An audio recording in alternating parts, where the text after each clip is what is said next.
Mini episode 1103 of the FDH Lounge is brought to you by Sportsology, delivering unconventional columns and webcasts about sports, TV, music, movies, and more. Follow them on the web at sportsology.com. The FDH Lounge. You'll want to schedule your life around it. A long time ago, on a gloomy, wet Cleveland spring night, two men stand alone amidst the late-night drizzle. Their voices echo across the vacant station parking lot as they debate the merits of the great American radio show that have been missing for far too long. On that night, an idea was born. That idea became the FDH Lounge.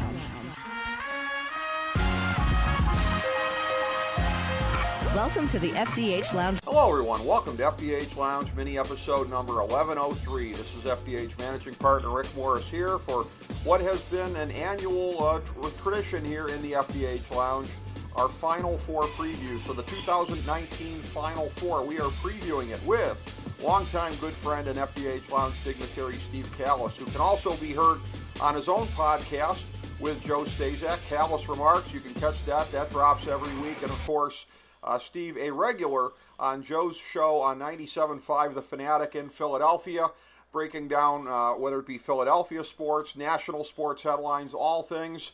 And, again, Steve has been on this show to talk about every last little thing in the world of sports that you can imagine, even some stuff outside of there. We did a Season 3 recap of Billions, and I look forward to more of the same. We got the weekly Billions previews going up every week here, Steve, but when this season's all said and done, we get a chance to look back on it. I look forward to the second go-round with you on that. I can't wait for that either, but it's great to be doing this with you as well.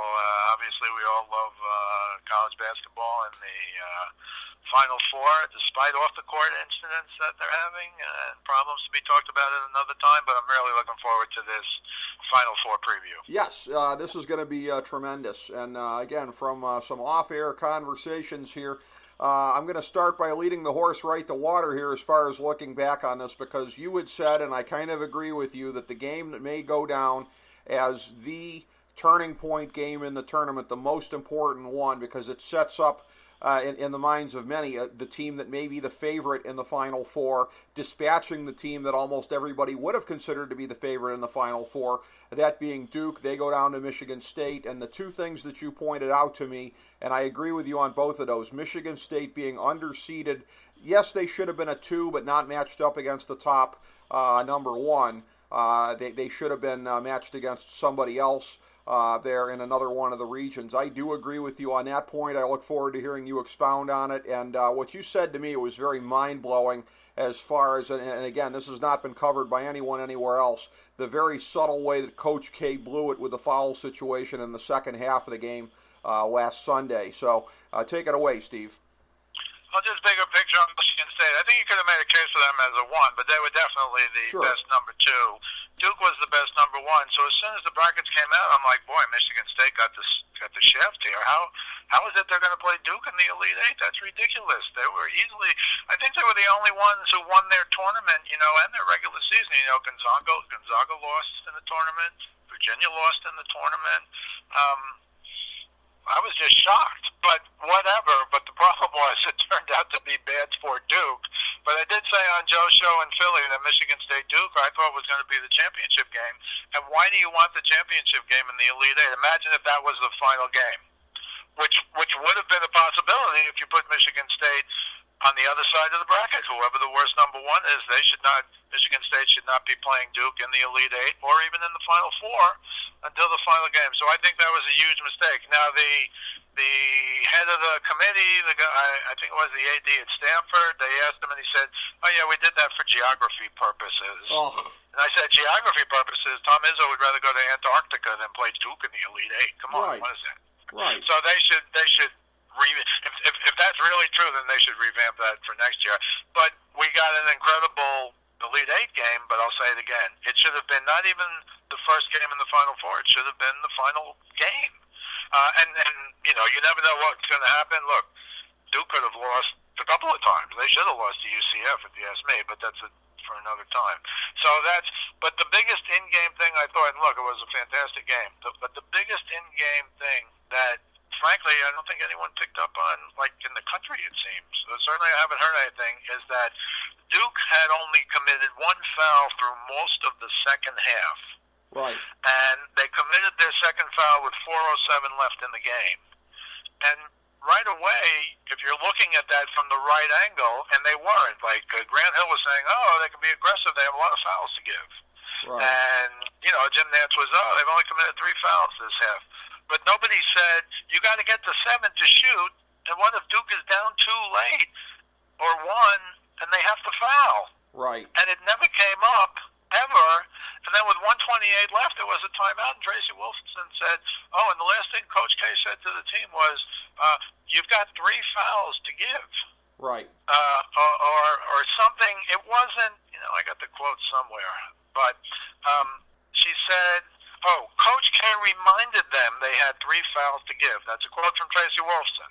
Mm-hmm. So, the sideline reporter. So, I'm thinking, no. Coach K has to tell them to foul 3 times. Because if you don't, when the game is on the line at the end, you don't have any, you can't put them on the line. And sure enough, Barrett misses the first. Right. Tries to miss the second, it goes in. They put the ball in, they foul right away.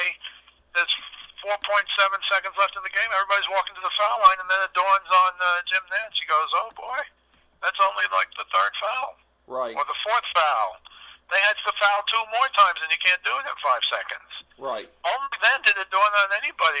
I think Nantz even said, Duke just didn't foul enough to put him on the line. Well, hold it. The whole half, you're going how great it was. Right. That they had only had 1 foul or 2 fouls or 3 fouls. And Grant Hill saying, be aggressive. You got a lot of fouls. Right. Nobody said the obvious, which was, you better foul these guys.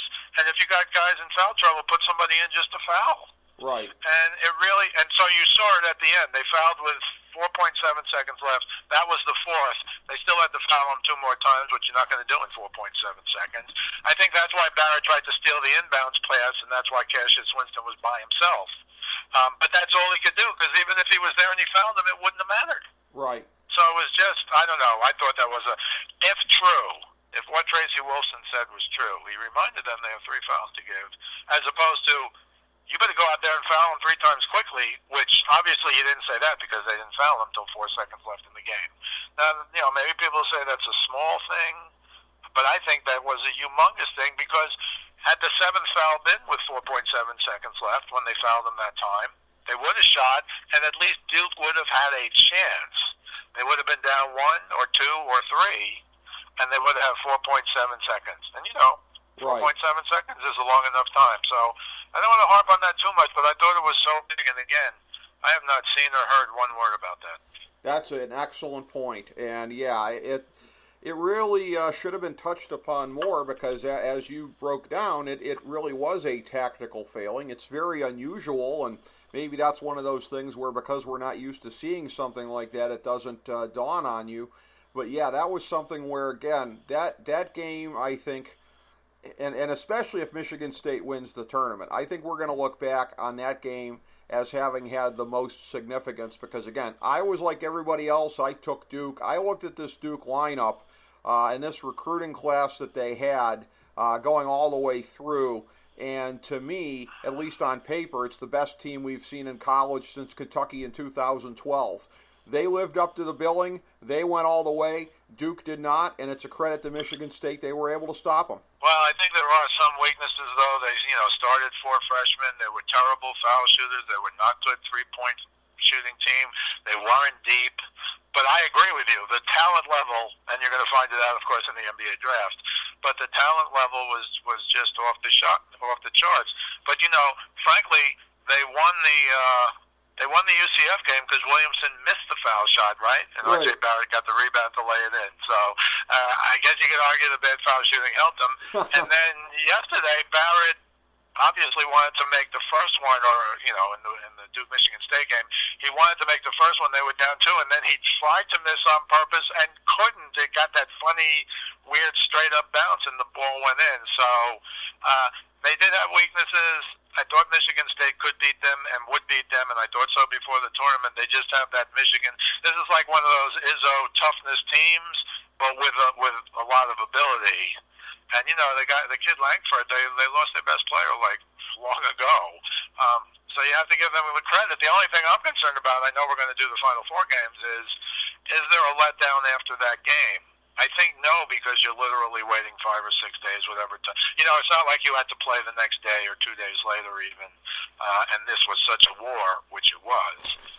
I think they're going to be okay. You know probably where I'm going for the final, for the winner, but, we can do everything else with the other teams in the other games. But this was an incredible game that, in my opinion, frankly, deserved to be a final championship game. That's what I thought. Exactly, and again, there is, as I said, that chance we look back on this potentially as being the real championship game, especially if Michigan State's able to take it all the way. But let's start with that one, even though it's the nightcap. And again, the way that this was breaking down with the Elite Eight and the teams being in here without the historical pedigrees, you knew that Michigan State was going to be in the late game. It didn't matter. I mean, the CBS network executives would probably prefer a team other than Texas Tech, but faced with the choice of Auburn v. Virginia, they said thanks but no thanks. So this one's going on second, the main event in pro wrestling parlance here for the night. And again, Texas Tech comes into this game. I tend to agree with you. I lean towards Michigan State in this game, although I think both of these games are going to be very close, very competitive. I think we are going to see a continuation of what we saw with the Elite Eight, where there are some saying it might have been the greatest round of Elite Eight games that we've ever seen. I don't know that anybody's going to say these are going to be the best national semifinals of all time, but they both should be close, not least of which because you've got sort of a defensive ace team in both of these games, and that tends to mitigate against any kind of blowouts. In looking at this, there is again, we've already seen that NBA pedigree only takes you so far. But Jared Culver possibly being the most, Culver is possibly the best pro prospect left in the tournament here. He's going to be a handful for Michigan State. But more than that, it's going to be the defense of Texas Tech. This is a Michigan State team. I mean, I get everything you're saying with singing the praises of them. The one chink in the armor here, and again, this is me being a weasel and having it both ways, because I think Michigan State's going to win. But if they don't win, it's because Texas Tech's able to exploit the turnovers. Michigan State's got to be very careful with the rock, more so than they've been in some of the other games. Turn it over a bunch, and the upset's happening. Yeah, I agree with you on that. I will say this, though. Winston was 20 points, 10 assists, 1 turnover in the game against Duke. Yeah. I think you're right. Texas Tech is excellent defensively. I think turnovers at times has been Michigan State's Achilles heel. I agree with that. And Culver, I also agree. He's a lottery pick. The beauty of Texas Tech to me is they're incredibly good defensively. But they've also got this guy, Culver, who's an incredible offensive player. Yep. And a lot of times, look at Virginia, although they have 1 or 2 offensive guys this year. Virginia, over the last 5 years, has been an incredible defensive team. And they never had the gunner, or they maybe had one guy maybe. But this guy, Culver, 19 points the other day, didn't shoot it well, but he's a scorer. And so they have incredible defense. And I think they can give Michigan State trouble. Again, I just like Michigan State. And I heard Izzo say this, not that I'm surprised, nor will you be, but he said, this is maybe the mentally toughest group I've ever had. And again, they lost Langford early in the year. Aarons is one of their best players. He got an ankle sprain that must be terrible because he hasn't played the last few games. Nick Ward, who's that big body off the bench who could actually, and did bang with Williamson a little bit. He's got a bad wrist. He only played, a few minutes. And that's 3 guys who are really, really good. Yet a guy like Tillman steps up. He was 19-9 the other day. He could bang a little. Goins hit that big 3 after missing a bunch. And Izzo said, I said to him at halftime, are you going to hit one? And of course, he hit the biggest one, in the history of Michigan State, other than when Michigan State won, Magic Johnson and Izzo in 2000, other than when they won the whole thing. And I do agree that Cassius Winston is one of the top 2 or 3 guards in the country. He's not athletic. He's not high-flying. But for some reason, he's the smartest guy in the court, I think, and made some incredible plays down the stretch, including getting free for the final, to run out the clock, including that lob pass. I'm trying to remember who it was to. I think it was to Tillman when 3 guys were going to block his shot, and including Williamson very late in the game to cut it to one. He's to me maybe the smartest basketball player in college basketball, and I know that takes in a lot of ground. But I think you're right. I think it will be close. I do like Michigan State to advance, however. I do as well. I tell you what, let's just hit something here, sort of a side note before we take a look at the other game, and that being, in looking at this, I find this to be kind of interesting because this Michigan State team, I'm seeing some comparisons to the Villanova team the last couple of years with Jay Wright, and I really think we're not even in the era yet of where the one and dones are done, and they're about to be done. We're about to abolish them and have it be like it was. It'll be about 20 years in between of where we had the one and dones, but it'll be back to the status quo ante of players can go right to the NBA. John Calipari, Kentucky just locked him up, and I'm not sure why, because when he can't get the top shelf of the top shelf anymore, I don't know what separates him necessarily, but I have a feeling that the coaches of the 2020s could be Tom Izzo and Jay Wright because they've proven they can get it done in this era already. When it's more of a level playing field and Coach K doesn't have the top shelf of the top shelf talent available anymore, and Roy Williams and some of these other guys, Roy Williams hasn't jumped into it as much as some of the other ones, but I get the sense Izzo and Wright might be better positioned than most because they've been kind of doing it this way already. Do you agree? Well, I think there's some truth to that. I mean, Izzo's been doing it forever, but you're right. He's made that, I don't know, transformation, if you will, into the new era. It's interesting that Duke forever didn't really, I don't know if they didn't want him, but they didn't have many one and done or two and done guys. I remember Elton Brand left early, maybe after 2 years. I don't recall exactly. Right. But it was like a big deal. Oh, no, Dookie is leaving early. You know what I mean? And I think you're right, but the problem to me is when you have these older, experienced teams who are not good, but really good, and I'll use Michigan State, and I'll use Villanova had a lot of juniors and seniors. I mean, Phil Booth he played as a senior last year. This was his fifth year. I think he redshirted 1 year on Villanova. So they had real experienced guys. And so when you put them up, now Calipari to me did not have the cream of the crop this year. Duke had the cream of the crop. Right. But there are always weaknesses if you're going to start 4 freshmen. And plus, if you don't shoot threes well or foul shots like Duke's team, which is unusual, I think you're right. That doesn't mean Calipari's not going to some squad every year. They are. I picked them to go to the final. I thought they could have won the other day. It was surprising. You know, they had beaten Auburn by 20 during the regular season. Right. It was unbelievable. I mean, I understand you beat a team by 8 or 10 or 6, and the next time they can get you, but you beat them by 27. To me, you're supposed to feel pretty comfortable. And they said P.J. Washington was off, but he played great. He was 28 and 13, I think, against Auburn. So you give Auburn a ton of credit. But you're right. Kentucky, you would have thought they would have won more in the past 7-8 years. Yep. And now I think the game's going to start to go the other way. And I think you're right. When they lose those guys, that doesn't mean they can't adapt. That was the word I was looking for before, not transform. That doesn't mean they can't adapt, but they will have to adapt. Whereas Izzo and Jay Wright, who might be the premier guy, right? 2 in the last 4 years, right. 2 national titles. They might be the future, but the future is now because they're both already. Jay Wright will be in the Hall of Fame. Izzo's been around long enough to be in the Hall of Fame. Coach K should be. He is in the Hall of Fame, and I think Calipari is. But yeah, I'd say, I won't say these guys can't do it. I will say that the guys you mentioned, Izzo and Wright, have a head start on doing it. They do. They do. I think we can all agree on that. Let's take a look at the earlier game of the two on Saturday night. It is Virginia and Auburn. And, again, a very, very irregular Final Four when you're looking at, again, 3 of the teams in this tournament, anything but what you would call pedigree teams. Virginia last year as the number 1 seed, I will say this, I regret that this was off air, because had this been on air, my good friend, FDH Lounge Dignitary Ben Chu could have made a career out of it. But he called me before the Virginia game in the first round last year, and he said, I'm not saying they're going to lose, but this is the kind of team that can beat them, and that he keeps saying to this day, and he's right about this, I mean, Virginia can lose against anybody. I mean, and they're only one of the number 1 seeds to make it to the Final Four, and they were one of the number 1 seeds I had going out earlier, one of the only number 1 seeds I had going out earlier, so the joke's on me. But again, they can beat almost any team in the country if they're on their game and they're making it work. But God help them if they fall behind, because they ain't coming back.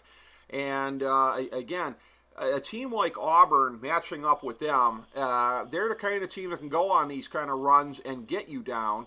And it's going to be, again, a matter of whose style prevails in this game. You look at the two coaches here, and again, I look at Tony Bennett, and I'm telling you this. If Virginia wins the national championship, he's getting a movie made about his life, about the last 365 days. Because if you go from the humiliation of the first one to lose to a 16 to winning it all the next year, that is going to be irresistible to Hollywood. That is an ultimate rags to riches story right there as far as turning it around. Bruce Pearl on the other side, you know, I, as a bitter Tennessee fan, I just, again, that stupid, gutless administration not standing behind him, that's the kind of guy that, again, I don't care if he's on a show cause suspension for 3 years. You put an assistant coach in there for 3 years. You don't get rid of Bruce Pearl. He is, as was said about the late wrestler Brian Pillman, a lovable rat, but he is a rat. And there's no question about that with Bruce Pearl. He's got a lot of the old Coach Tark in him, doesn't he?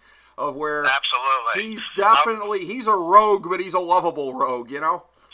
Yeah, I'll say this about Bruce Pearl, and I had them going to the Elite Eight. I thought they were good, but I'm surprised that they won their last game.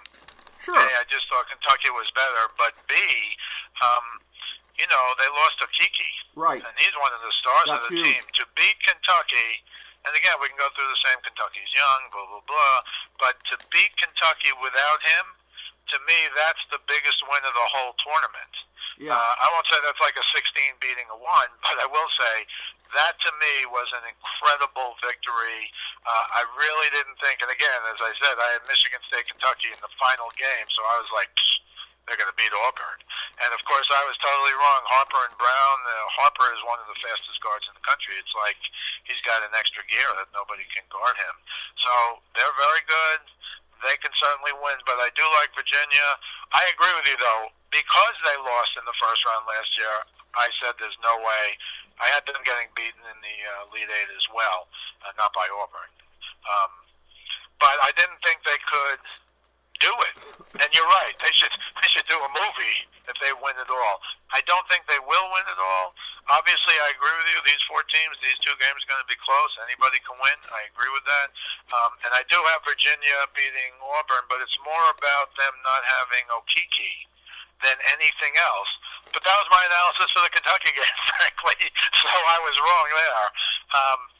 But I think Virginia is, you know, Virginia has guys, again, normally they're a great defensive team, but they got guys like Kyle Guy finally woke up. He was in a terrible slump, you know, shooting threes. He's an excellent shooter. Jerome can score. So they have guys who can score. They're kind of like, to me anyway, they're kind of like Texas Tech with Culver. These are excellent defensive teams who have guys who can score, and that doesn't usually happen, certainly not at Virginia. I think Tony Bennett is a great coach.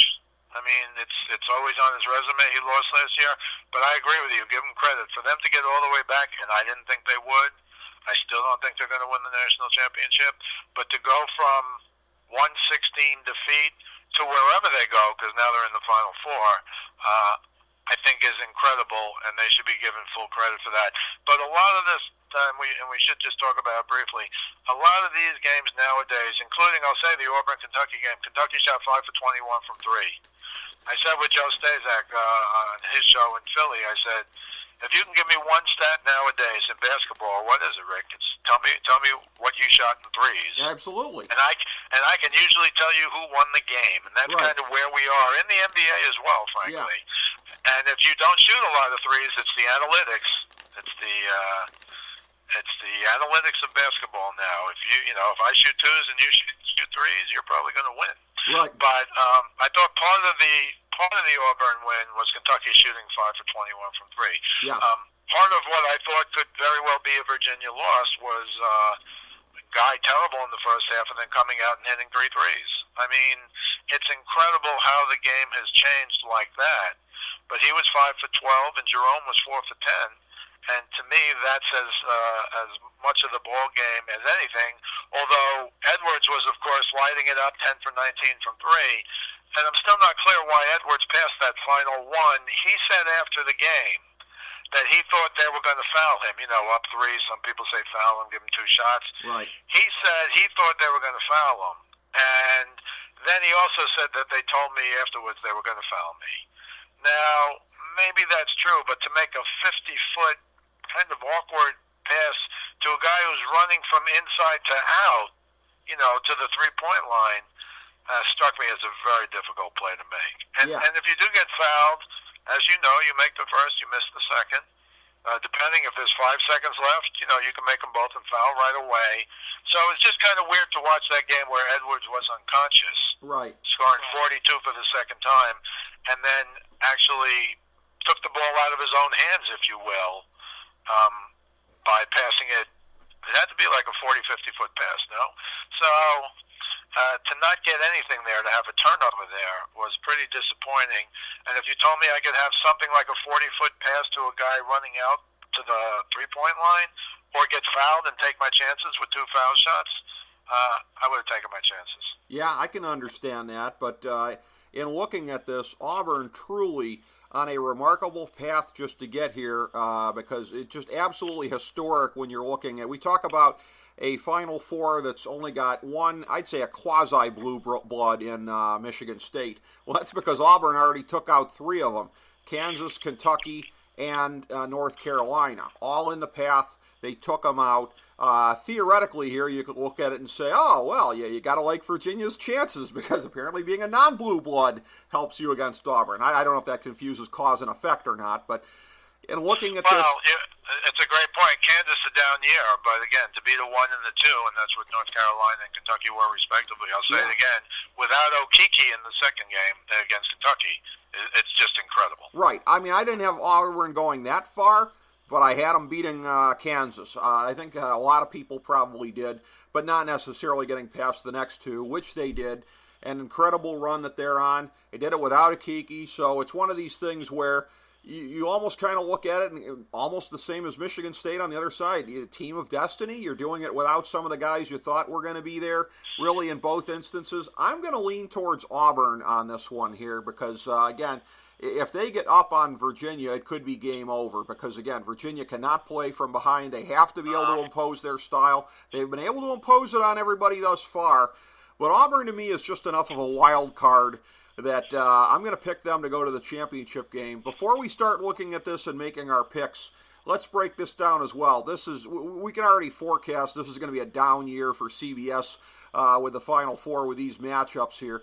Obviously, it's not that they are necessarily in love with a Michigan State-Virginia championship game, but compared to the alternatives, yes, they are down on their hands and knees begging for that one right about now. I kind of go back and forth on what's the one that's the biggest nightmare for them. Theoretically, I mean, if you're looking at the programs with the least amount of basketball history, it'd say Auburn and Texas Tech, neither one from a big market. You would think that. I think a sleeper for what could be the worst rating all time, though, is if it was Texas Tech, Virginia. Because Virginia's got a little bit more of a basketball pedigree than the other schools, but stylistically, that game could be just like Super Bowl 53, where I said on this show, you know, just because it's a close game doesn't mean it's exciting. Super Bowl 53 put me to sleep. That was a quarter-star wrestling match equivalent. So that game, that could be a game where, oh, it's the closest game ever, but nobody cares because the final score is 39-37. Well, I'll go back to Selection Sunday, and I guess CBS has no sway over the committee, but you would have thought somebody in the room would have raised their hand and said, do you really want Duke, Michigan State in an Elite Eight game? Right. Do you really want that? And they just didn't think it through, because I think Duke, Michigan State, Duke anybody, but Duke, Michigan State, I think would have been a ratings bonanza for CBS. I really believe that. And again, I don't think you have to be a brilliant college basketball fan to say that's the game, because when it came out, I said, that's the game. How can that game be an Elite Eight game?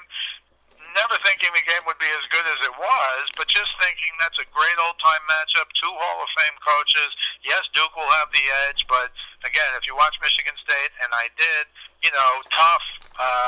Very interesting to hear Izzo, of all people, say, with the teams he's coached in the past, those guys are always tough. Michigan State, always tough.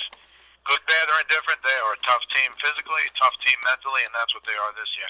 So I think, I agree with you on all this stuff with the matchups, but I think Michigan State Duke could have, should have, and would have been the final game, and I think people would be happy at CBS. And I'll say it again, for someone not to see it either in the room, again, I don't think CBS can call up and say, well, hold it, Duke, Michigan State, Elite Eight, what?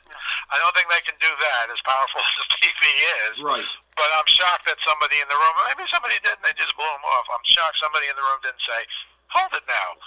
Michigan State's the only team of virtually all these teams who won everything. How can they not? Michigan was the 2 when Michigan State beat them 3 times, and Michigan had an easier road. They lost, but Michigan had an easier road than the Michigan State did.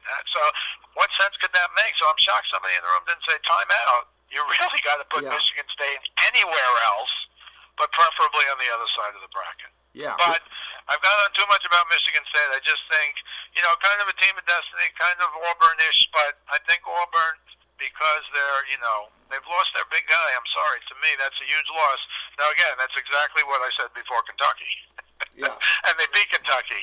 I think, though, Virginia, a little more seasoned, a little more experienced, and I think a little better than Kentucky this year, only because Calipari had a bunch of good freshmen, but he didn't have those, John Wall, DeMarcus Cousins teams, right. Carl Anthony. They didn't have those studs. Washington is, but they didn't have like 3 or 4. I doubt they're going to have, 4 guys go pro this year. Maybe I'm wrong, but they're not as good. And usually Calipari, as you know, gets the cream of the crop. But as you also know, this year Duke got the cream of the crop. That's right. That's right. And they're both out. Yeah, exactly. And Michigan State was able to overcome them. I agree with you. I'm going to pick Michigan State in the end. I think, in my case, it'll be them over Auburn. I think they will get the better of them on Monday night, and Tom Izzo will get to cut the nets down in the final game for the second time. And again, it's been a very interesting tournament, very chalk heavy early on. An Elite Eight that was not very predictable, very exciting games. Again, I think that the national semifinals and the championship game have a chance to carry on the closeness there and keep it going. It will be very interesting to watch. We will be following this very closely. And again, look forward to the next time we have you on the program here, good sir. So always a pleasure to do this with you, Steve Kallas. Thank you so much. Yep. We would be remiss if we didn't mention Chris Beard, the coach of Texas Tech, because I think he's the coach of the year and should get some credit. He's in with some, to me anyway, certainly Izzo's a Hall of Fame coach. Bennett's a great coach. Pearl is, as you said, that rascal, but he also can coach and has coached forever. But Chris Beard, the new kid on the block, and he gets Texas Tech to the Final Four. So I'm disagreeing with you, of course, on the Auburn game, I think. But I thought the same thing. Don't think they have enough firepower. And I like Michigan State over Virginia. Again, I thought the championship game was Michigan State-Duke. If Duke had won, I would have picked Duke to win it all. But yeah, always a blast doing this kind of stuff, and I really appreciate doing it with you, Rick. It's wonderful to have you on, Steve. And again, great point as per usual about Chris Beard. And again, assuming he doesn't get hired away for another job, and I think it would probably take one of the real blue blood jobs at this point to get him out of Texas Tech. Assuming that doesn't happen, he's going to be there for a long time, and they're going to be a force to be reckoned with for a long time, as was, quite frankly, this podcast, breaking down the Final Four coming into this weekend. So once again, Steve, thank you so much, and thank you, everybody, for tuning in to FDH Lounge mini episode number 1103. As we bring the show to a close, we would like to extend our deepest gratitude to NBC, CBS, ABC, Fox, all Clear Channel affiliates, TNT, TBS, USA, UPN, Deadspin.com, YouTube.com, YTMND.com, MySpace.com, various blogs, Fox News, CNN, CNBC, MSNBC, IamBoard.com, Billboard.com, Google.com, ESPN, ESPN2, ESPN News, ESPN Classic, NBA TV, NFL Network, Sports Time Ohio, Athlon Magazine, Comedy Central, Cartoon Network, The Boomerang Channel, QVC, BET, The Spice Channel, Steno Notebooks, Manwich, Papermate Office Supplies, waitresses, strippers, bartenders, garbage men, janitors, microwave popcorn, the writers of The Office, Scrubs, Entourage, My Name is Earl, Oz, Metalocalypse and the Boondocks, Aquafina, and the periodic table of elements.